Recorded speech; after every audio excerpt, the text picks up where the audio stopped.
जय शिवराय मित्रांनो, योजनादार युट्यूब चॅनलमध्ये आपल्या सर्वांचं पुन्हा एकदा मनसे स्वागत. मित्रांनो, शेतकरी कर्जमाफीची पुढील यादी म्हणजेच दुसरी यादी कधी येणार, या योजनेअंतर्गत माझं नाव आतापर्यंत आलं नाही तर मी काय करावे आणि नियमित कर्जदार शेतकऱ्यांना अनुदान नेमकं नक्की कधी मिळणार, या सर्व प्रश्नांची उत्तरे सविस्तर माहिती आपण आजच्या या व्हिडिओच्या माध्यमातून घेण्याचा नक्कीच प्रयत्न करणार आहोत. तर व्हिडिओ हा शेवटपर्यंत नक्की पाहण्यासाठी विसरू नका. राज्य शासनाच्या माध्यमातून आतापर्यंत सुमारे 56 लाख खात्यांची माहिती गोळा करण्यात आली असून या 56 लाख शेतकऱ्यांमध्ये नियमित कर्जदार शेतकरी आणि थकीत कर्जदार शेतकरी यांचा समावेश होता आणि या 56 लाख शेतकऱ्यांपैकी 23,63,000 नियमित कर्जदार शेतकरी आहेत, तर 32,27,000 थकीत शेतकरी कर्जदार आहेत.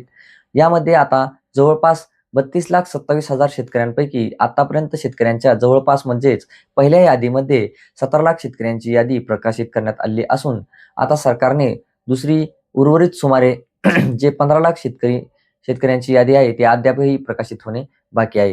ही उर्वरित यादी 15 ऑगस्ट नंतर प्रसिद्ध होण्याची दाट शक्यता आहे. या उर्वरित याद्यांमध्ये किंवा या शेतकऱ्यांची कर्जमाफी पात्रता असलेले सुमारे 12,71,000 शेतकरी येतात. याशिवाय 2,90,000 कर्जदार शेतकरी असे आहेत ज्यांना आतापर्यंत 3,69,000 कर्ज खाती ओटीएस म्हणजेच ओटीएस अंतर्गत येणार आहेत.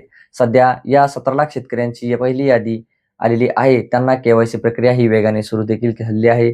जसे शेतकरी केवायसी पूर्ण करतील तशी त्यांची कर्जमाफीची रक्कम खात्यामध्ये जमा होण्यास सुरुवात देखील होणार आहे. कृषी मंत्र्यांनी दिलेल्या माहितीनुसार आतापर्यंत 5,13,000 शेतकऱ्यांची केवायसी पूर्ण आहे. त्यापैकी राज्यात शासनाकडून लवकरच 13,000 कोटी रुपयांचा निधी देखील वितरित केला जाणार असून शेतकऱ्यांचे कर्ज खाते हे नील केले देखील जाणार आहेत. बऱ्याच शेतकऱ्यांचे फार्मर आयडी उपलब्ध नसणे किंवा इतर कारणांमुळे केवायसी रखडली आहे. त्यामुळे त्यांची ई केवायसी आता बाकी आहे.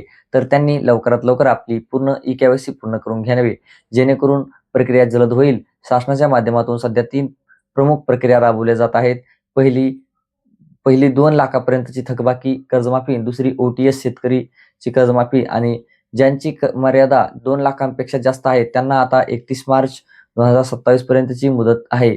त्यांनी तिसरी म्हणजेच नियमित कर्जदार शेतकऱ्यांचे अनुदान. नियमित कर्जदार शेतकऱ्यांना सध्या 50,000 रुपयांचे अनुदान देण्याची शासनाची भूमिका आहे. मात्र हे अनुदान 2 लाख रुपये करण्यात यावे यासाठी आता राज्यभरातून मागणी होत असून आंदोलनाचे पावले पुढे उचलत जात आहेत. सध्या तरी आगामी 2-3 महिन्यांच्या नियमित कर्जदारांना सरसकट अनुदान मिळण्याची शक्यता देखील कमी आहे. यासाठी थोडी प्रतीक्षा देखील करावी लागणार आहेच.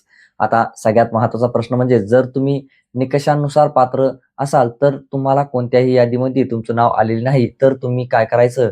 अशा शेतकऱ्यांनी आपल्या कर्ज खात्याची सर्व कागदपत्रे जसे की कर्ज घेताना दिलेली कागदपत्र, तुमचा फार्मर आयडी, ओळखपत्र आणि एक लिखित स्वरूपातील अर्ज तयार करून आपल्या तालुक्याच्या तहसीलदार कार्यालयामध्ये जमा करावा लागणार आहे. आणि आपण पात्र असतानाही नाव आले नाही तर याची अधिकृत तक्रार नोंदवावी देखील जिल्हा स्तरावर याची पडताळणी करून बँकेकडे विचारणा केली देखील जाणार आहे आणि पात्र ठरल्यास तुमचे नाव पोर्टलवर अपलोड करून पुढील प्रक्रिया देखील केली जाईल.